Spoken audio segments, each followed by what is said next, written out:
Ray Dalio y algunos otros gurús han acuñado una frase que es cash is trash. La liquidez es basura. Tener efectivo, tener liquidez, que no esté dinero que no esté invertido, es basura frente a la inflación galopante que hay, que es un miedo que está muy extendido.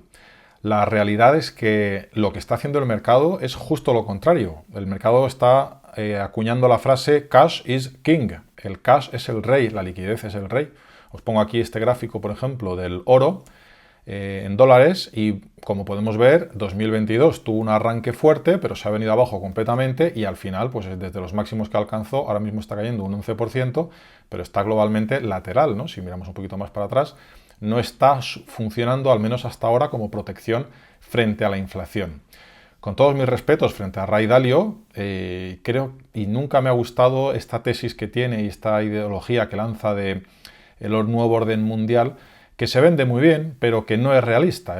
El Imperio Romano tardó más de 500 años en caer y durante toda esa época pues se siguió viviendo más o menos bien y se siguió viviendo allí mejor que en cualquier otra parte del mundo. Tanto en Estados Unidos como en Europa pues ocurre algo lo mismo. Se habla mucho de la caída del Imperio americano, me parece en realidad mucho más preocupante la caída del Imperio europeo o de los distintos imperios o del intento de reconstrucción de Europa, donde todavía hay grandes divisiones. Permíteme, antes de entrar en materia, que te recuerde que si quieres apoyar la continuidad del canal, si te gusta mi trabajo, lo compartas, te suscribas al canal, si no estás suscrito ya, actives las notificaciones para recibir avisos de nuevos vídeos, le des a me gusta a este vídeo que estás viendo, me dejes un comentario, tu opinión, una pregunta o una sugerencia para un próximo vídeo y lo compartas, este vídeo, con alguien que creas que le puede interesar. Muchas gracias. La realidad es que todo está cayendo, empezando por los valores tecnológicos, los valores ligados a tipos de interés y donde hay empresas que cotizan y que no ganan dinero, pero incluso las que ganan dinero, ya sea Apple, Amazon, Google, están cayendo y el Nasdaq está otra vez volviendo a zona de mínimos. Se supone nuevamente que estamos en zona de rebote, pero la sensación y el contexto global es bastante negativo. Es muy probable que no hayamos visto el suelo todavía. Y entonces el dilema de jugar un rebote de corto plazo o de aprovechar las caídas para comprar es complicado porque es posible que a corto plazo tuviéramos un rebote, no sabemos lo que puede decidir la BCE, las medidas que puede tomar el Banco Central Europeo para limitar el castigo brutal que están sufriendo, pues por ejemplo, los bonos europeos que vemos en este ETF de bonos europeos en velas diarias, vamos a ponerlo en velas semanales.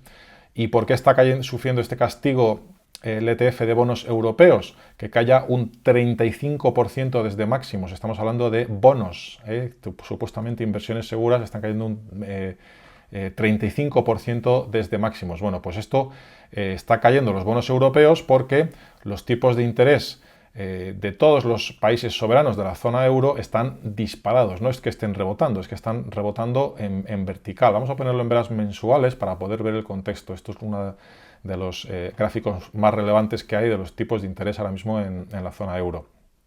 Insisto, está cayendo el oro, incluso el petróleo está empezando a frenar ahora. Hay algunos sectores ligados a la energía que son los únicos que se están salvando, pero los grandes clases de activos, los ETFs de bonos, como veíamos antes, están cayendo. Ray Dalio es el que acuñó una filosofía de inversión all weather, es decir, resistente a todos los tiempos. Bueno, pues eso también ha saltado por los aires, toda esa estadística histórica ha saltado por los aires porque están cayendo las acciones y los bonos, y las carteras tradicionales que buscaban cobertura entre acciones y bonos se están desplomando porque tanto las acciones como los bonos están en caída libre. Esta es la evolución en velas mensuales del tipo de interés del bono alemán a 10 años, que ha estado cotizando en negativo. El bono a 10 años, porque los a plazos inferiores han estado mucho más tiempo en negativo, pero el bono alemán a 10 años ha estado en negativo. Estuvo en negativo ya en 2015-2016 y ha estado ya holgadamente en negativo en 2018, bueno, antes y después del confinamiento de la pandemia y después de esta larga serie de tendencia bajista en los tipos de interés, que es lo que explica realmente que las filosofías de inversión value lo hayan hecho tan mal, no durante todo este comportamiento, ¿no? Pero sí en los últimos 10 años. De repente estamos asistiendo a un rebote vertical. El BCE se reúne de urgencia para ver si puede hacer algo. Alguna medida anunciará, pero bueno, ya veremos. No me puedo mojar porque no lo sé. La situación actual es que los mercados no han tardado nada en atacar las deudas soberanas de la zona euro Y estamos viendo aquí el bono alemán, que está cotizando a niveles del 1,80%, el bono alemán a 10 años, pero claro, viene de niveles negativos, del menos 0,5. Lógicamente, del menos 0,5 al más 1,80, pues eso hace mucha pupa a todos los bonos de esta época y de esta época, y esa es la razón por la que el ETF de bonos soberanos de la zona euro está desplomado.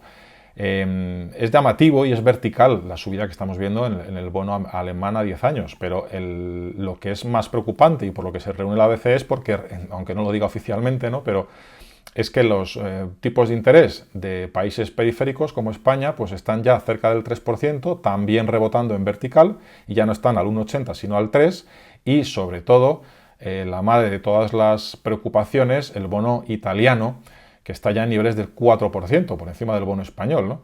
Que eso es algo relativamente habitual desde hace ya años. Desde niveles del 0,50, el mero anuncio de que el BCE va a subir tipos, el fin de las políticas acomodaticias, vamos a decir, pues ha provocado una subida vertical. En realidad, el mercado es especulativo y el mercado también en algunos momentos recoge beneficios, y estamos aquí en zona de que fue anteriormente soporte y que ahora tendría que ser resistencia en esa zona del 4%. Si el BCE toma alguna medida, aunque sea efectista, pues podría provocar que por lo menos tomemos un poquito de aire. Realmente todo depende del plazo. Mi opinión es que, pues, si toman alguna medida o consiguen anunciar algo, pues nuevamente será una nueva huida hacia adelante como la que estamos desde hace 10 años. Que son huidas hacia adelante de quantitative easing, de salvar los muebles a corto plazo, y a largo plazo ya veremos al que le toca estar ahí en el sillón, ¿no? Vamos a ponerlo en velas semanales, vamos a poner otra vez la escala logarítmica y nos vamos a ir a los índices de bolsa, ¿no?, que es a mí lo que más me interesa y lo que creo que es más importante, ¿no? La pregunta que nos tenemos que hacer es si, bueno, en primer lugar, lo que os hablaba de los plazos, si estamos en una oportunidad de corto plazo y puede haber un rebote, y puede haberlo, con opciones yo creo que se puede jugar mejor, pero la pregunta si uno quiere invertir de contado es si estos niveles pues pueden ser inicio de una tendencia o de un movimiento mayor alcista. Esa es la duda, el que hay que plantearse ahora, ¿no?, la duda que tenemos, que no está nada clara, y yo creo que globalmente no porque, es decir, de alguna manera no es momento de ser agresivo, que ha sido, digamos, mi consigna principal, que me ha aplicado desde hace ya muchos meses, desde finales de 2021, desde septiembre de 2021 principalmente. No es momento de ser agresivo. Las bolsas europeas, como vemos aquí el gráfico del Eurostoxx, del futuro del Eurostoxx, pues han corregido menos que otros activos que habían subido mucho más anteriormente, como puede ser el futuro del Nasdaq, ¿no? Vamos a poner aquí el gráfico del futuro del Nasdaq para que veáis la diferencia de corrección que hay. Pero claro, este movimiento correctivo es porque antes habíamos subido con mucha fuerza. El mensaje principal es que el Nasdaq 100 y el S&P 500 no han vuelto a niveles que sean especialmente llamativos. Esto lo comenté en vídeos anteriores. El máximo previo al confinamiento, que es este nivel de aquí, es para mí la referencia. En ese nivel de aquí ya estábamos hablando de agotamiento del ciclo alcista, de posible recesión, etc. Y estamos todavía lejos de ese nivel, es decir, como mínimo tendríamos que volver a ese nivel. Y eso significaría que el Nasdaq pues caería desde máximos un 40%, que es la cifra que vengo comentando desde hace muchos meses. Por lo tanto, este nuevo arreón bajista, visto en contexto, aunque es muy rápido, es muy violento, y podría provocar volatilidad. Aquí podríamos tener una divergencia alcista y desde aquí empezar a rebotar y volver otra vez a esta zona de máximos. Estamos viendo el gráfico en velas semanales. Ya veremos, hay mucha sobreventa, el mercado está yendo muy rápido y cuando va así de rápido pues siempre genera también pues sobreventa, emociones fuertes y al final, bueno, pues por noticias que puedan surgir o por lo que sea, puede rebotar. Seguimos dentro del canal, hemos buscado este mínimo, ahora estamos dentro de este siguiente mínimo.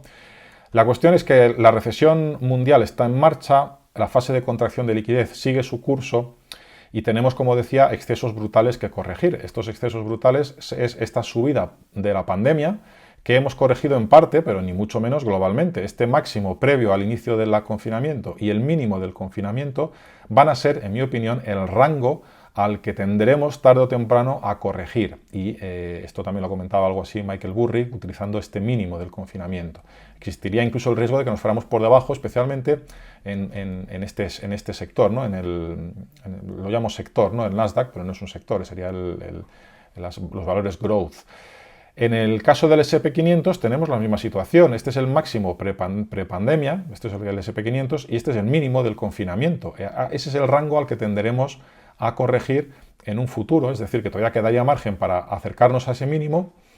Y mientras tanto, lo peligroso, lo que realmente es peligroso es cómo surfear, cómo navegar en medio de ese entorno de alta volatilidad, de altísima volatilidad, ¿no? Donde no llegamos nunca a caer a niveles bajos de volatilidad. Lo que hacemos es oscilar entre niveles altos y niveles muy altos de volatilidad, ¿no? Si lo vemos en el caso de...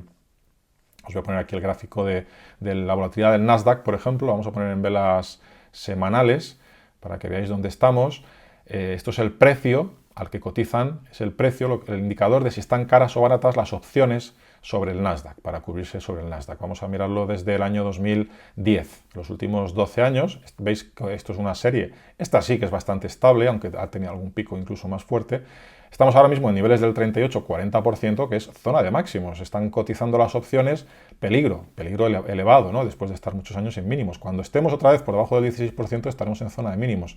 Hemos intentado estar por debajo del 20%, pero ha durado poco y volvemos otra vez a niveles del 40%. Esto, para los que sabéis un poquito de opciones, es una señal de que estamos en zona en la que hay que vender opciones independientemente de lo que haga el mercado, pero con ese contexto de volatilidad, como digo, en la que pasamos de estar de niveles altos, porque al final un 20% estadísticamente es un nivel alto, 25-30% es muy alto y 40% pues es al rojo vivo y puede tener picos o puntas que superen pues, el 25, el 30 o lo que sea. Si ponemos el VIX, que al final es algo parecido, que es en este caso opciones sobre el SP500, si cogemos el VIX, que tiene más histórico, vemos lo mismo, estamos en niveles máximos, en este caso un poco inferiores, 32-35%, hemos tenido saltos por encima, la crisis de 2008, pero globalmente esta zona es zona de venta de puts, porque además esta zona normalmente siempre va asociada a movimientos bajistas previos, ¿no? Y el SP500,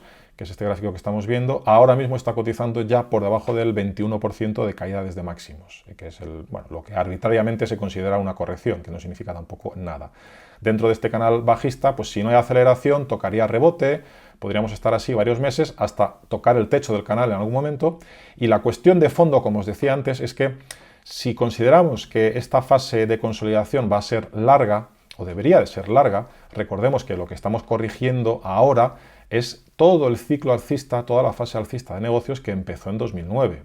Por lo tanto, hay tiempo, estamos hablando de una expansión, una fase de expansión de 12 años que tendremos que corregir en pues por lo menos un par de años, vamos a plantear, ¿no? Y esto sería el primer arreón, que es donde se están ajustando todos los excesos. Incluso podemos ir más abajo, que pueda haber ahí dilatación y luego rebotar, vamos a imaginar incluso un doble techo y luego volver aquí a mínimos y plantear especie de doble techo, y después de eso la inflación hace el resto del trabajo, porque si dentro de 3 años estamos aquí, pues con una inflación del 25% entre medias, no solamente habremos caído un 30% desde máximos en el SP500, ya no estamos hablando del Nasdaq, sino que además habrá que sumarle un 20% de inflación. Ese es el proceso en el que estamos, pero cuando lo miramos muy de cerca, cuando nos pegamos mucho a la pantalla, pues puede ser más doloroso, puede desorientar más, pero es cuestión de tomar distancia, ¿no? Y tener un poco de paciencia. ¿Cuál va a ser para mí? Y con esto termino. La clave, sin prisa pero sin pausa, la consigna clave en los últimos trimestres ha sido la que he comentado en mi canal de YouTube, en mi blog y en general en Twitter. Lo que he comentado es, no es momento de ser agresivo. La pregunta que hay que hacerse ahora es si ahora es momento de ser agresivo. Pues en mi opinión no, todavía no. Eso no significa que no podamos tener un rebote, que pueda haber volatilidad y que nos haga pensar que a lo mejor nos hemos equivocado, que en un momento dado superemos este máximo local de aquí. Ya veremos. De momento, para mí, es momento de seguir siendo paciente, no es momento de ser agresivo, es momento de seguir manteniendo niveles de liquidez elevados en la cartera. Es mi opinión personal, no es mi opinión analítica, vamos a decir, desde el punto de vista del ciclo de largo plazo, y paciencia. Lo que os quería decir antes es que la respuesta clave al momento actual para mí va a ser una cuestión de stock picking, de selección de acciones, ¿no? Para seleccionar acciones hay muchas formas, bueno, hay unas pocas, tampoco tantas, formas de hacerlo, ¿no? Fijaros, bueno, el otro día comentábamos el caso de Chevron, una de las acciones que ha comprado Warren Buffett. Vemos cómo está, aunque ya está, incluso ella está flojeando, pero cuando lo ponemos en velas semanales, por ejemplo, veis que no ha corregido, que de hecho ha subido, ¿no? Es decir, todo el sector relacionado con la energía pues es de lo poco que se libra, porque ahora mismo incluso Apple, que era la más fuerte dentro de las tecnológicas, también está cayendo, pero es que incluso está cayendo también las materias primas después de amagos alcistas importantes, pues el cobre, por ejemplo, que tuvo un rally importante, ahora está otra vez volviendo a la baja. Por supuesto, el Bitcoin se está desplomando y está haciendo buenas todos los avisos de debilidad que vengo repitiendo desde hace largos meses también, una debilidad que se veía en el gráfico muy claramente y que tuvo su aviso crítico en esta fase lateral, ¿no? Que comenté también en mi último vídeo, que es una fase en la que normalmente debería haber habido un rebote, un mínimo rebote después de una descarga de este tipo, y fue incapaz de formar ese rebote, ¿no? Ya veremos hasta dónde cae.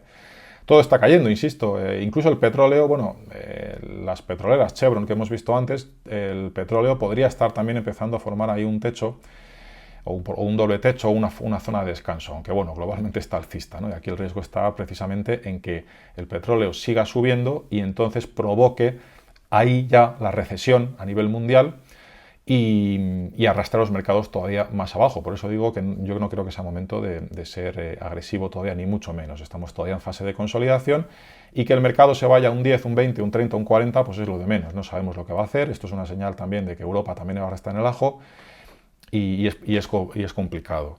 Mi consigna principal es que hemos dejado atrás la era de la indexación para entrar en la era del stock picking. ¿Qué significa stock picking? Pick significa seleccionar y stock es una acción. Es decir, hemos entrado en la era de la selección de acciones y eso va a ser clave.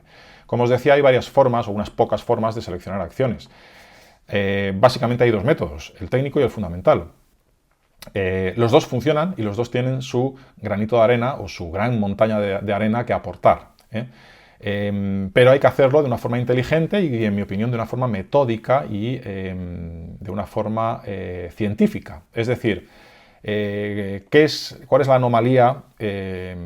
¿Cómo se llama la anomalía que se refiere a invertir por fundamentales? Pues es lo que se llama value investing, que bueno, tiene varios enfoques, pero principalmente se trata de comprar por debajo del valor que tiene esa empresa, ¿no? Entonces utilizamos varios ratios fundamentales y elegimos empresas que cotizan baratas.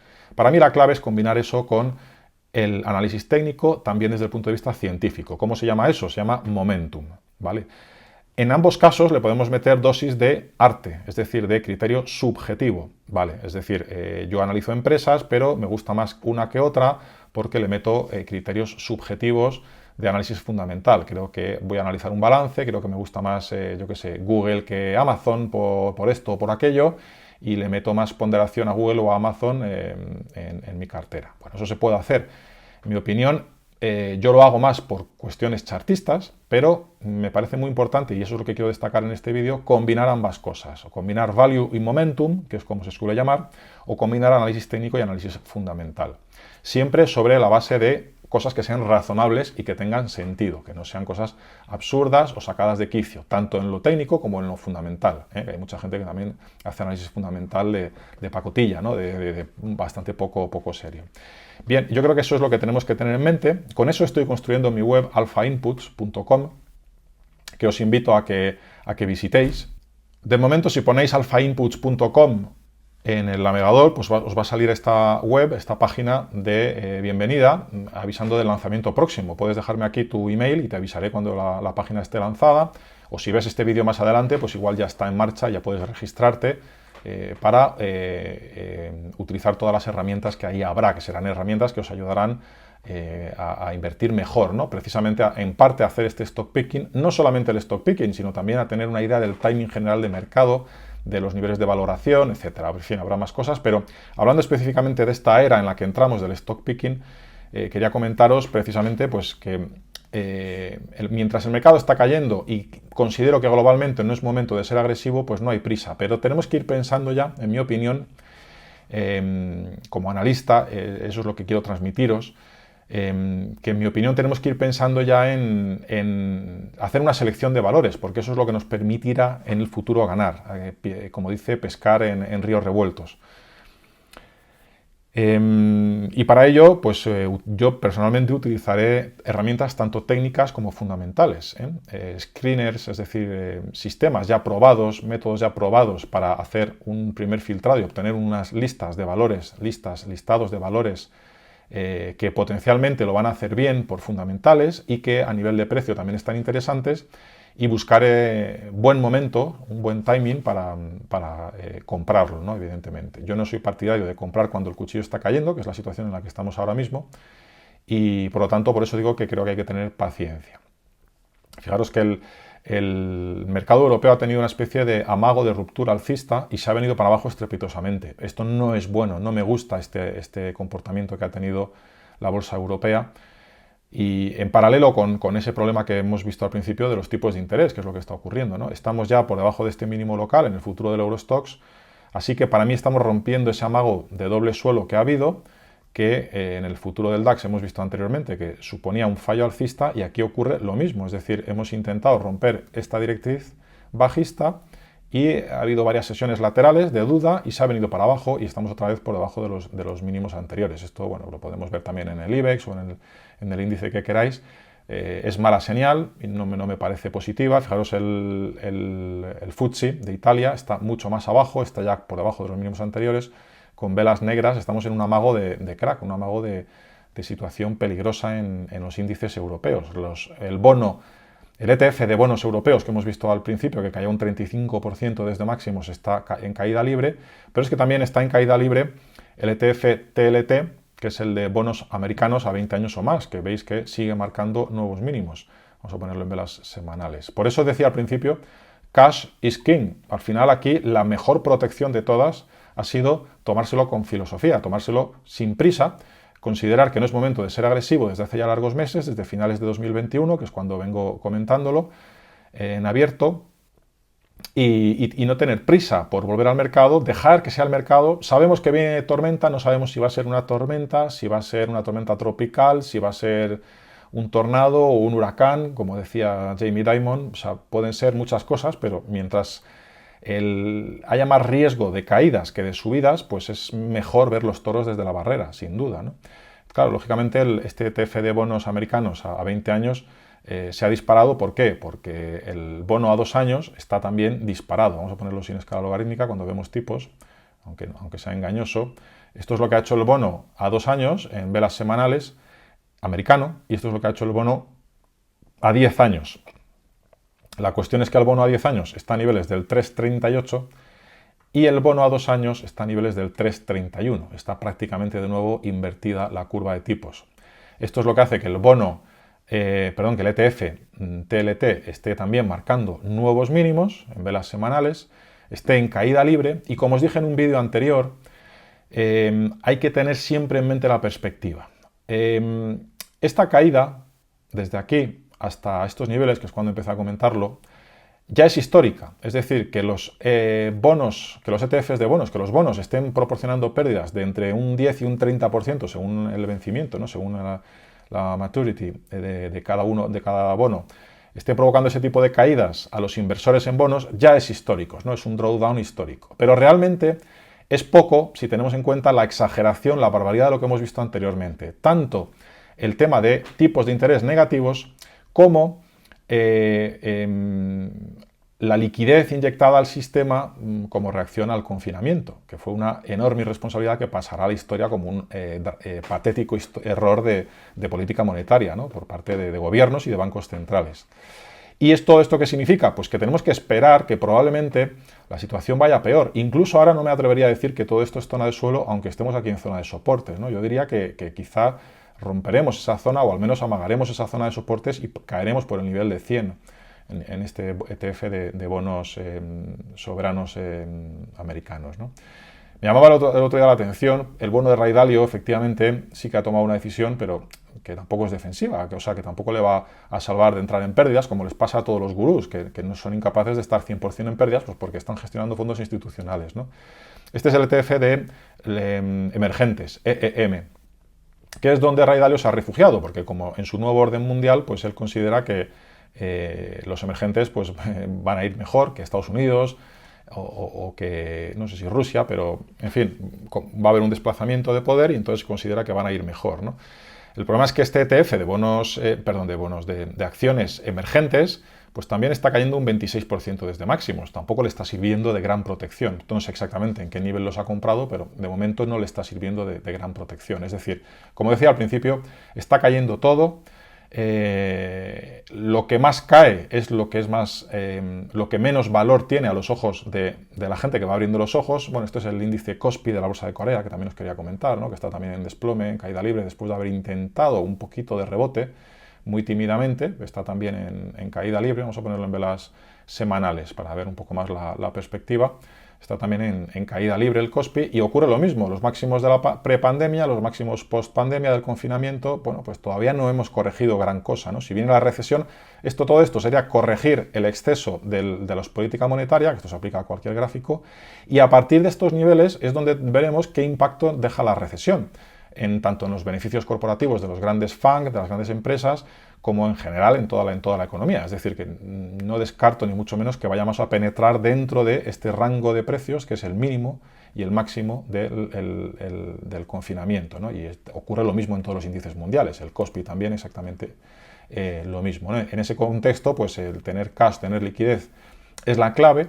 En mayor o menor medida, tener liquidez como inversores individuales, pues podemos plantearnos que en un momento dado podemos incluso apalancar, con lo cual, si tenemos una liquidez del 50%, que yo creo que, como os decía al principio, pues es lo mínimo que hay que tener en todo este proceso, no ahora, pues podemos plantearnos en un momento dado estar invertidos luego más adelante a más del 100%, ya sea con opciones o de la forma que consideremos, ¿no?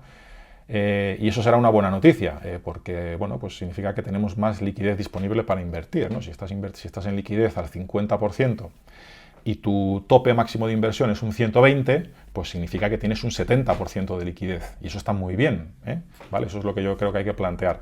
Claro, para ponerse invertido al 120 o incluso al 150, que con opciones es algo que se puede hacer, en este caso, por ejemplo, el gráfico del Eurostoxx, o por poner el que está más sufriendo, que es el gráfico del Nasdaq, pues necesitamos que, de la misma manera que hemos tenido excesos, pasadas de frenada al alza, tendremos pasadas de frenada a la baja, y necesitamos pedirle un descuento al mercado para poder plantearnos ese movimiento especulativo, ¿no? Para mí, hasta un menos 40% será normal en el Nasdaq y, por lo tanto, pues, a partir de los 10.000 puntos en este gráfico del Nasdaq será lo normal, ¿no? Pues si ponemos el ETF del Nasdaq 100, cuando planteemos un 40% desde máximos, estamos hablando de niveles de 240 euros por cada ETF, que ya estaría cerca del tope del confinamiento. El mínimo del confinamiento está aquí. Si nos vamos al mínimo del confinamiento desde los máximos históricos, estamos hablando de una caída del 60%, que según avanza el tiempo le voy dando más peso. Por lo tanto, seguimos, en mi opinión, a largo plazo sin estar en una fase de ser agresivos, lo cual no quita que no podamos tener volatilidad, y que es la que estamos teniendo ya, pero incluso podamos tener más volatilidad, ¿no? De hecho, para mí, el VXN, el índice de volatilidad del Nasdaq, en todo este contexto, aunque estamos marcando nuevos mínimos, pues no ha caído por debajo del confinamiento, el VIX, perdón, el VXN, ¿no? El indicador de volatilidad, el precio de las opciones sobre el Nasdaq, no ha superado esos máximos, ese nivel del 40%, y yo creo que debería de haber algún susto, y veremos probablemente algún susto en el que esto supere al 40%, ¿no? Y ese sería el momento del principio del fin, ¿no? Ahí es donde tendríamos que buscar, ahí es donde tendríamos que buscar el suelo, ¿no? Entonces, si ese momento coincide, pues por lo menos con haber llegado en el ETF del Nasdaq 100 a estos niveles de 250 a 260 dólares, 250 yo diría, sería el nivel en el que podamos empezar a plantearnos, pues, colocar una parte de esa liquidez. Pero en este caso, más que nunca, no tener prisa está resultando rentable. Dejarse llevar y sin prisa, dejando que el mercado siga su rumbo y evolucione, bueno, pues se vayan quemando etapas, ¿no? Pues yo creo que es la clave. Y como os dije en un vídeo anterior, la etapa o la fase que hemos quemado hasta ahora, principalmente viene simbolizada por el ETF de ARKK, por el ETF de Cathie Wood, de innovación, ¿no? Que sigue cayendo desde máximos, pero como os comentaba, vamos a ponerlo en velas mensuales, por ejemplo, si está en escala logarítmica. Estos son un conjunto de valores que supuestamente van a revolucionar y que a lo mejor lo revolucionan, pero no confundamos valor y precio. Ya veremos de qué forma y quiénes y cuándo. De momento lo único que ha hecho este ETF, y esto es lo que simboliza esta fase de la correctiva, es anular completamente toda la subida que hubo provocada por la pandemia y volver a niveles en los que ya estaba anteriormente, donde ya se hablaba de burbuja. Esto yo creo simboliza y resume muy bien la situación en la que estamos. Toda esta zona ya era de burbuja y podría haber sido un techo de mercado, ¿vale?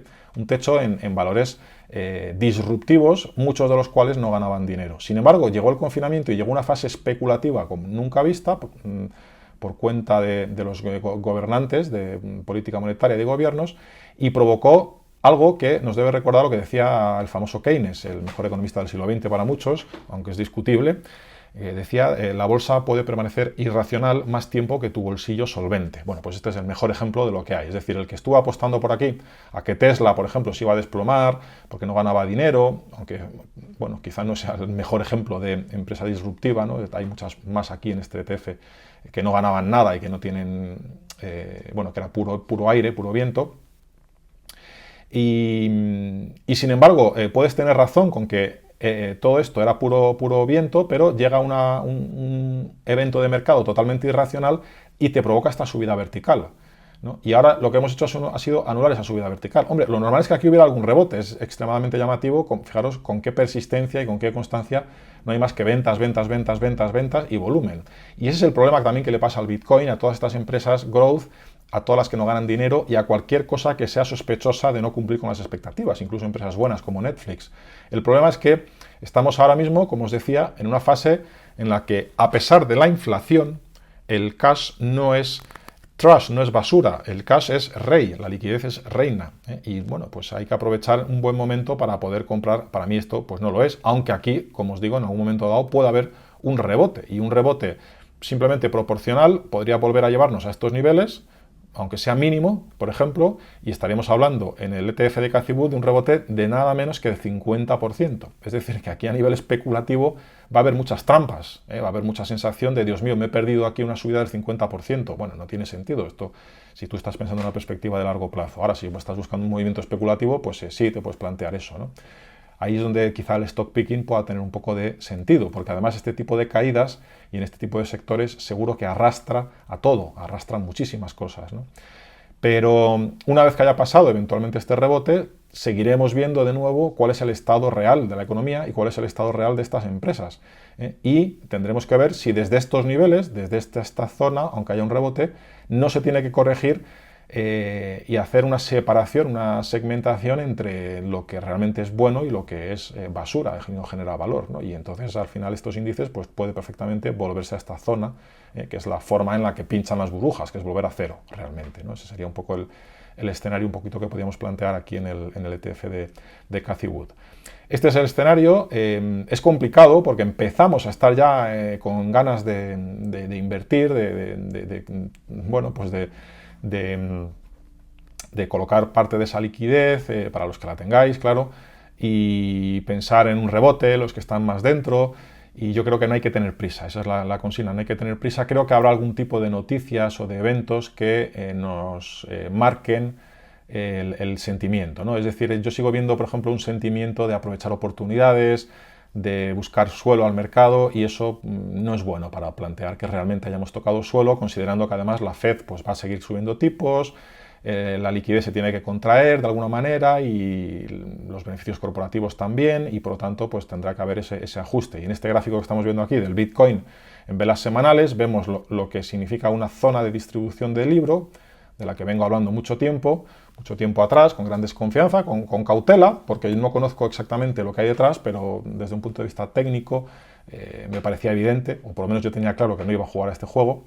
Y la cuestión es que aquí, a pesar del desplome que lleva el Bitcoin, que ya está por debajo de los $20.000, está ya en niveles en los que estuvo cotizando, o muy cerca, vamos a ponerlo para que veáis, porque seguramente en esos niveles se detendrá, ¿no? En estos niveles de $19.000, que son los máximos de 2017-2018, donde tuvo el anterior episodio especulativo, tras el cual llegó a caer en un momento dado un 83%, desde aquí hasta aquí. Esta sería, por lo tanto, esta fase podría ser la tercera vez que pierde un 80%, y cuidado porque muchos pensarán que después de perder el 80% podrá rebotar. El gran reto aquí será que no rebote un 80%, que después del perder el 80% ya no venga el rebote, sino que sea la muerte ya. Pero bueno, ya veremos. El caer un 80% sería irse a estos niveles de $13.000. Bien, lo que necesitaremos para poder plantear un suelo, además de cuestiones fundamentales y cuestiones chartistas de sobreventa de suelos, de haber caído en el caso del Nasdaq por lo menos un 40% desde máximos, pues lo que necesitaremos también serán titulares que muestren una capitulación de mercado, que muestren que estamos perdiendo la esperanza, ¿no? Y de momento todavía se ve un poco de esperanza en los titulares y en los inversores, ¿no? No se habla de fin del mundo, ni muchísimo menos todavía, ¿no? Entonces, excepto en medios especializados, pero en el conjunto del mercado se sigue hablando de esperanza. Entonces, para eso quizá necesitamos que el BTC todavía, el Bitcoin, por ejemplo, también como símbolo de movimientos especulativos, pues todavía vaya un poco más abajo, ¿no? Aunque para mí está ya extremadamente sobrevendido. Lo que pasa es que esta sobreventa también es una señal de gran debilidad. Así que, claro, una sobreventa de este tipo te puede dar paso a un rebote, pero como os decía en el caso del ETF de Cathie Wood, RKK, pues no significa que el ETF, porque rebote de 20 a 25, que no está nada mal, que no deja de ser una subida del 25%, pues no significa que haya hecho suelo, ¿no? Para mí esta caída vertical es difícil de rectificar. Y todo eso es aplicable. Entramos en una era en la que quizás empiece incluso a caer el petróleo, y eso podría coincidir dentro de unos meses en el pico de inflación, que el pico de inflación todavía no lo hemos tocado, y quizá cuando toquemos ese pico de inflación no significa que los precios vayan a caer, ojo, que si la inflación se va del 8 al 5%, siguen subiendo los precios, lo que pasa que a un ritmo menor, es decir, sigue habiendo inflación.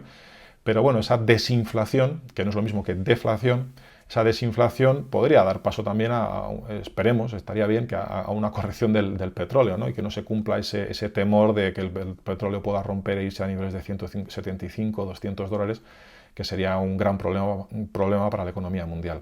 Hay que tener en cuenta que al final el petróleo también es reflejo de la oferta y la demanda. Entonces, si hay una ralentización cada vez más evidente y más rápida en la economía mundial, pues simplemente por contracción de la oferta, el precio del petróleo debería de corregir, ¿no? Debería de por lo menos dejar de subir, ¿no? Y no materializar ese escenario alcista de ruptura y materializar otro escenario alternativo que sería el de doble techo en niveles de $125, que yo creo que sería algo que sería positivo.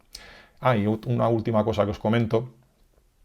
El euro, bueno, pues en esta posible nueva crisis de la zona euro, la verdad es que esta caída reciente que ha sufrido es sintomática y podría significar para mí una caída por debajo de los mínimos anteriores y quién sabe, quizá que el euro se acabe yendo a la paridad con el dólar, ¿no? Eso sería un escenario también a contemplar que para mí desde el punto de vista técnico tiene sentido, ¿no? Yo creo que estamos en una tendencia bajista fuerte, en una situación de debilidad, no comparable con el BTC, por ejemplo, pero todo esto es una lectura de debilidad del euro frente al dólar. Y este rebote y vuelta a mínimos es para mí una forma, esta caída fuerte es una señal de debilidad y yo creo que, bueno, veremos cómo evolucionan las próximas sesiones, pero si vuelve a acercarse a mínimos, mi expectativa sería que lo rompa y que se vuelva a ir para abajo. Pues nada más, muchas gracias por vuestra atención, los que habéis llegado hasta el final. Este es mi repaso de mercados actualmente, de cara a las próximas semanas. Veremos cómo evoluciona. La situación no es fácil. Mi opinión es que simplemente al margen de la volatilidad que pueda haber a corto plazo, que seguramente la habrá y que pueda ser muy violenta, lo que ha ocurrido en los últimos meses, donde el mejor refugio ha sido la liquidez, pues sigue siendo lo mismo. El mejor refugio sigue siendo la liquidez, porque es que está cayendo absolutamente todo cae. No hay lugar donde protegerse y lo mejor en este contexto, a pesar de que la inflación está subiendo, si la inflación sube, pero todos los activos en los que nos podemos plantear invertir, ya sean bonos, ya sean acciones, renta fija o acciones alternativas o materias primas, bueno, con alguna salvedad, casi todo está cayendo, pues no es ninguna mala opción, mala decisión el haber estado en liquidez, ¿no? Y mi opinión es que no hay que tener prisa de momento por invertir esa liquidez. Lo dicho, muchas gracias por vuestra atención, a los que habéis llegado hasta el final y nos vemos pronto en un nuevo vídeo.